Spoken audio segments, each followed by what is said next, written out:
Some of you will remember in my last video that I had to do a little bit of research to figure out who Kratos was. Because a lot of you are requesting that beard shape. And as it turns out, Kratos has a ducktail beard. I managed to recreate the beard on my friend Raheem, which I thought looked pretty good. But I also said that if you guys gave me enough comments asking for it, I would do a DIY version. Well, the internet has spoken. So once again, I will be sacrificing my own beard in the name of science. I'm going to show you guys today how to trim Kratos' beard on yourself at home. Because as you can see, I'm in pretty bad need of a beard trim. Let's get into it. My name is Matty Conrad, and this is the part of the video where I usually explain why a middle-aged bearded barber from Canada even has a YouTube page and works with GQ and blah blah blah blah blah. But today, let's do something a little different. The thing is, being on YouTube means that you have to have a pretty thick skin because, like it or not, the comment section can be kind of an ugly place. But when I walked into my shop today, there was a postcard from Glasgow on my station that read, "Hey Matty, hello from Scotland. My name is John. I have autism, and one of the things that I've really enjoyed is your videos on YouTube. I've been growing a beard, and your fun videos and Instagram posts really put a smile on my face. I wanted to write to you and say thank you. You won't know what you've done for my mental health, but thank you. Stay handsome. John." Well, John, we all need help with our mental health from time to time, and you sure just helped me with mine. So thank you. Thanks for your kind letter. And this video is dedicated to you. I hope you enjoy it.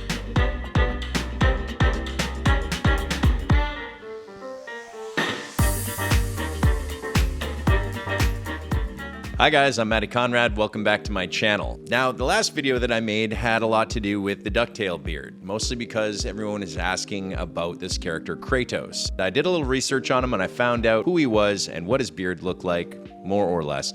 And then I tried to do it on my friend Raheem, who is one of my clients. I thought it turned out pretty good, but there's some of you that decided that there's no way you were going to try that on yourselves at home and you wanted to see a DIY version. Fair enough. Today, I'm going to recreate the Kratos beard on my own beard, and I'm going to teach you guys all the steps that you need to know how to do it yourself at home. But first, let's get into the nerdy stuff. All right, guys, you know I'm a huge nerd for this stuff, so today we're going to talk just a little bit about beard anatomy. Now, beard styles are incredibly diverse, and these days there are dozens of different styles that you can choose from. Something that was formerly considered the sole property of Canadian lumberjacks has now become increasingly common and are no longer seen as unkempt or unprofessional. But a lack of basic instruction about beard maintenance has left an entire generation turning to the internet to learn how to trim their own beards with varying degrees of success. While guys with short beards are usually able to maintain a reasonable level of maintenance using a trimmer and guards, guys who prefer longer beards usually need to seek professional advice. So I spent a lot of my time focusing on tips for shaping longer beards. Now, longer beards are usually broken down into three primary shapes: the round bottom, the ducktail, which is a triangular bottom, or a square bottom.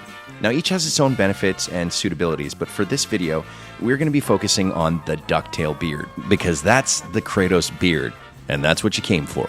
So let's explain the anatomy of a ducktail beard. First, we have the walls. They're located here and here. These are the sides of the beard, and on a standard or full face shape, these should be relatively straight up and down to keep the shape as lean as possible.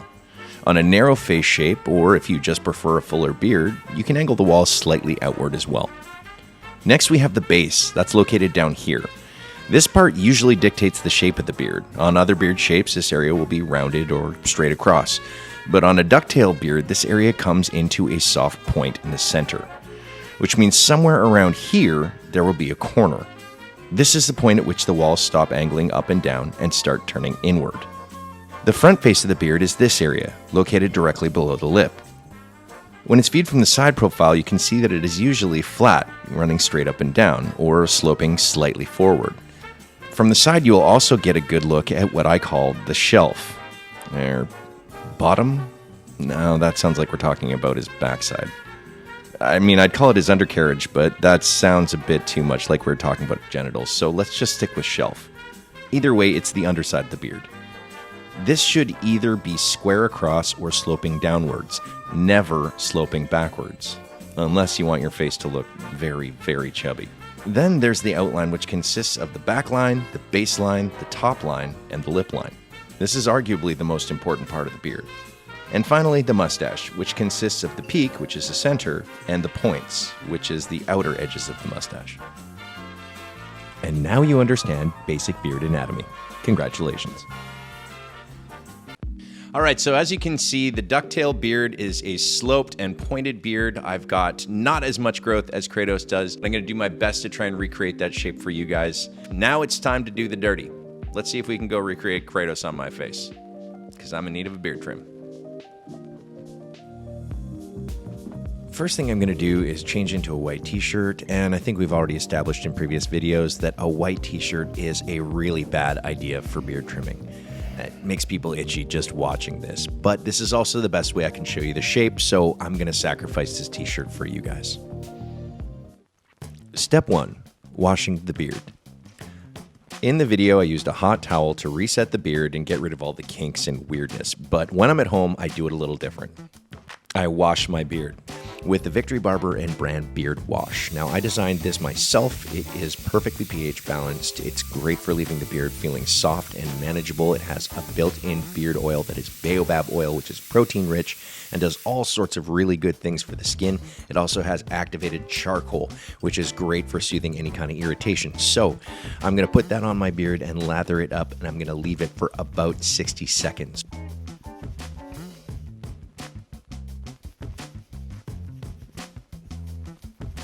Which is incredibly boring to watch. So let's talk about the tools that we're going to use today.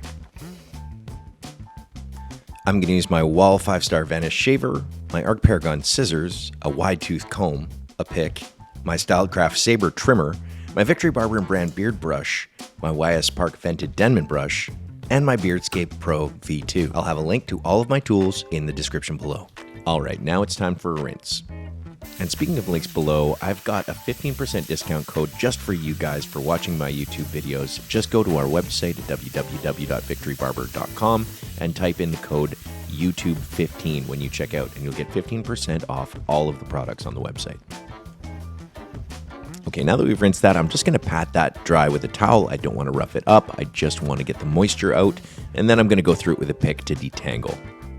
I always recommend using a pick to detangle your beard when it's wet because it puts very little pressure on the hair.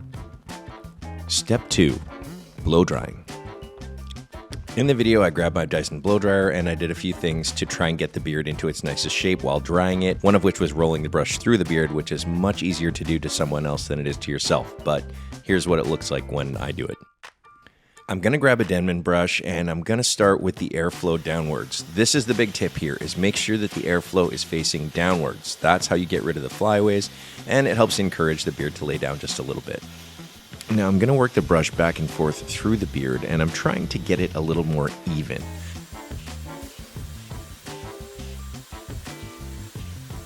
But if the beard is getting too flat, you can just blast some air up from underneath and it will help fill the shape back out.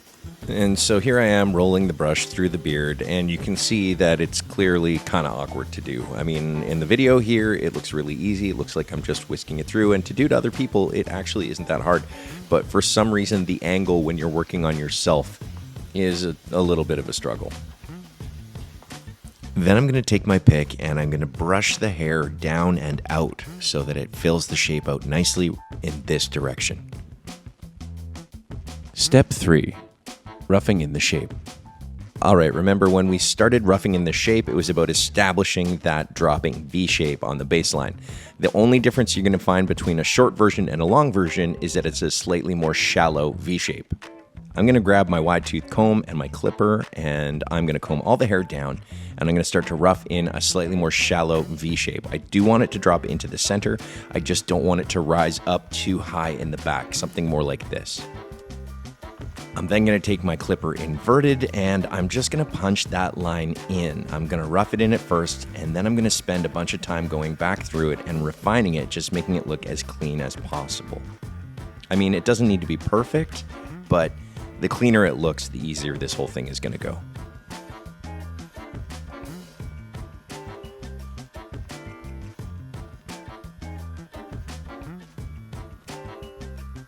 You can now see how much has come off the right side of my beard, and I'm going to pick an angle on the other side that mimics the exact same angle to make it look nice and balanced. Now you want to make sure that this line descends from the corner down towards the Adam's apple. As you can see, it comes into a nice soft point in the middle. I'm going to comb the beard down several times just to make sure I get all of the flyaways and all of the hairs that are tangled underneath the beard. I really want this to be as uniform as possible.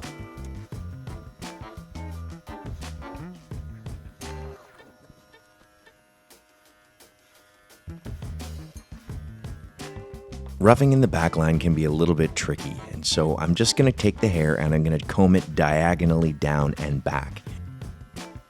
Then I'm going to take my clipper and I'm going to use it to set a line that goes vertical in the back.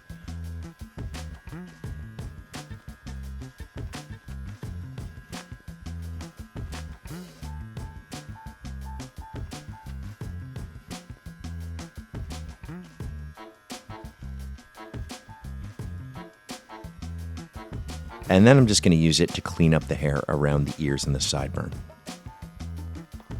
The goal here is to try and get rid of that puffy area of hair that collects around the back. This creates a lot of bulk at the back side of the beard, and I want it to look just a little bit leaner. So by pulling the hair back and setting the back line, it allows you to remove some of that bulk while maintaining your shape. I'm then going to balance it out and do the same thing on the opposite side.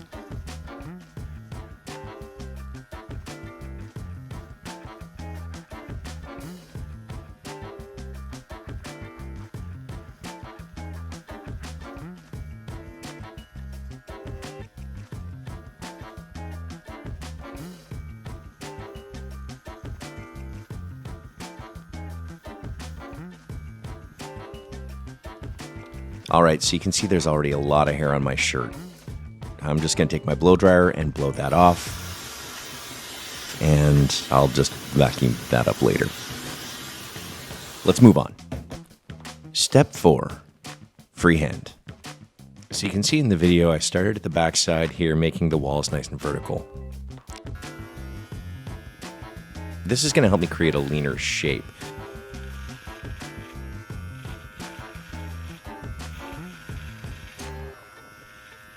The difference with the shorter version is that I'm actually going to take those walls a little further forward, so I'm going to extend that more towards the chin, working panel to panel to create a nice continuous shape. All I'm really trying to do here is clean up all the flyaways and get rid of any of the bulk on the side of the beard and make the front of the beard a slightly more narrow shape. Okay, time to repeat the process on the opposite side.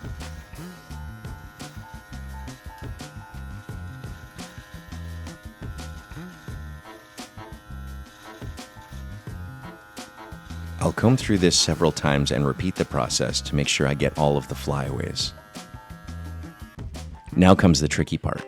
Instead of doing freehand straight up and down, I'm going to pitch the clipper to a 45-degree angle, basically to take off the bottom corner that is formed on the beard. This is going to narrow out the bottom of the shape, so I'm going to work my way forward using this 45-degree angle, and I'm going to go over and over to just contour the shape of the beard into a nice soft point at the front. This part seemed to get the most amount of questions, so pay attention here.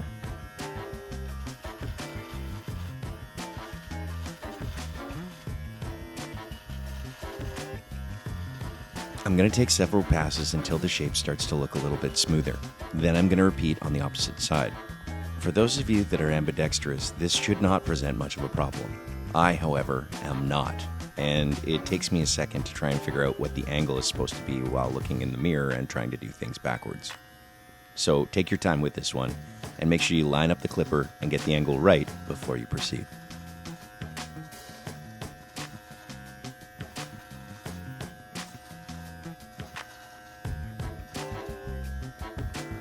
This is where that initial roughed-in shape really comes in handy, as you're usually following the angle you've already set on your baseline as sort of a guide.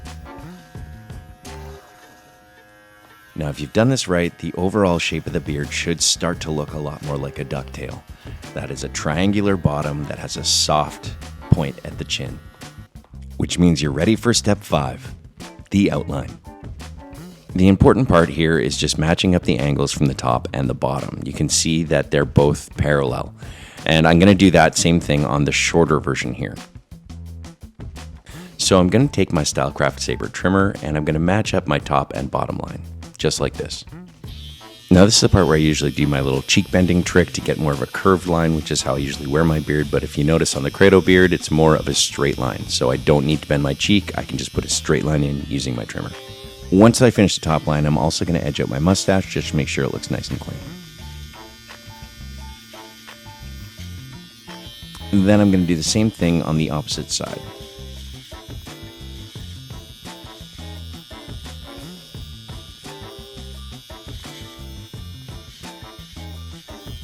Just going to clean up the top of the mustache. I have a couple little hairs that stick out of there. And when it comes to the mustache, you can see in the video that I just gave him a little trim through the middle because Raheem likes to wear his points sticking out. But on the Kratos beard, they stick down.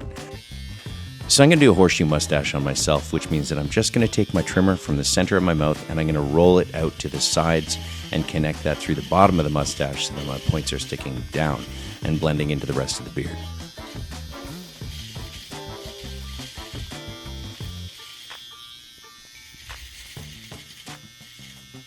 Then I'm going to clean up any of the hairs that are poking straight forward, mostly because my girlfriend hates those.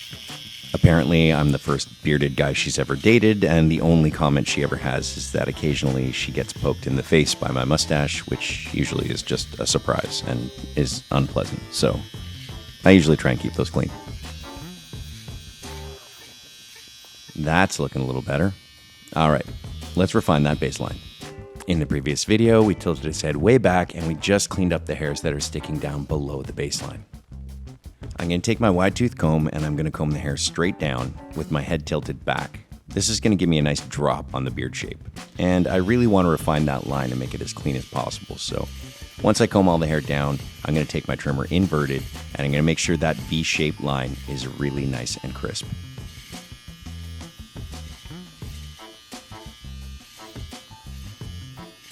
I'm also going to clean up the back line, still using that same diagonal backward combing method I was using previous. Now, this is still kind of tricky to see, and a lot of guys in the comments have given me some great advice about using two mirrors, which I think is an awesome idea, but I still haven't picked one up from the store. So hopefully in my next video, I'll be able to show you how to do that. For now, I just pull the hair out of the way and try and turn my head as far as I can to see that my back line is clean. And I'm going to clean up the hair around the ears.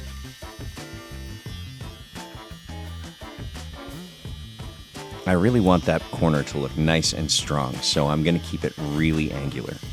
Just get those last few stragglers on that baseline. And that's looking much better. Let's get the other side.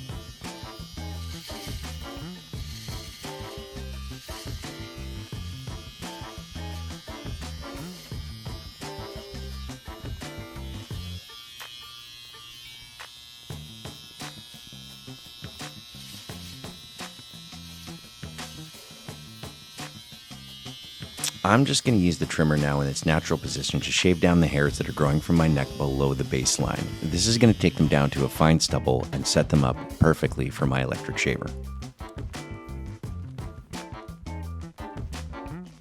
Step 6. Shaving. Now on the longer version, there's not a lot to shave, but on the shorter version, you really want to shave everything that is outside of the beard's outline. So I'm going to take my Vanish shaver and I'm going to go over the top line and the back, and I'm going to clean up any of the hairs on the neck that are still growing below the baseline.